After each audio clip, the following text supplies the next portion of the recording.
পৃথিবীতে কোনো সফলতাই নাই যে সফলতার আগে ব্যর্থতা নাই।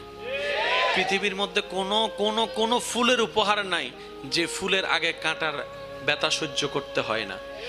যত দুঃখ আসবে জীবনে, আমার একটা কথা মনে রাখবেন, যত ধরনের দুঃখ কষ্ট আসুক, মনে রাখবেন আপনার সফলতার সময়, আপনার পাওয়ার সময়, আপনার নিয়ামত অর্জনের সময় খুব কাছে চলে আসছে, খুব কাছে চলে আসছে, খুব কাছে চলে আসছে। মনে রাখবেন ভাইয়েরা, পৃথিবীতে নবী রসুলের মতো আল্লাহর কাছে প্রিয় তেমন কোনো বান্দা নাই। আর প্রত্যেকটা নবী রসুলের জীবনী পড়ে দেখেন, কষ্টের মধ্যে দিয়ে গিয়েছে, দুঃখের মধ্যে দিয়ে গিয়েছে। কথা বলেন ঠিক কিনা? মনে করি সুখে থাকার জন্য টাকার দরকার, সম্পদের দরকার।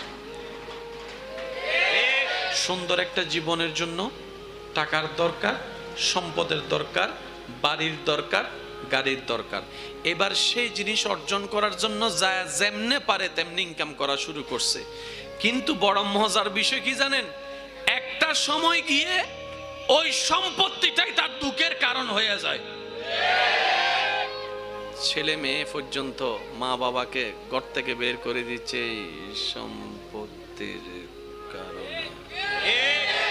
তখন বাবা চিন্তা করে, কিরে এই সম্পত্তি আমি কামাইছি তো সুখে থাকার জন্য,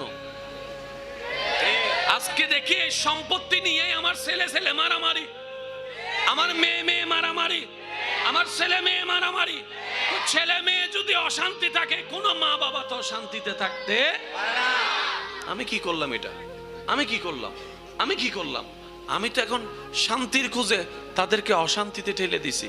কামাইলেও জ্বালা, না কামাইলেও জ্বালা, সম্পত্তি জোরাইলেও জ্বালা, না জোরাইলেও জ্বালা।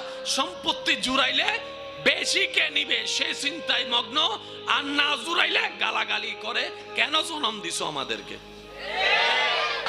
এবার দেখেন, আমার কথায় আপনারা একমত হতেও পারেন, নাও হতে পারেন, এটা আপনাদের ব্যক্তিগত ব্যাপার। তবে শুনে দেখেন, প্রত্যেকটা মানুষ যেই ধর্মেরই হোক, যেই মতেরই হোক, যেই নীতিরই হোক, যেই চিন্তারই হোক, সব মানুষের চাওয়া একটাই, দিন শেষে একটু সুখে থাকা, একটু শান্তিতে থাকা।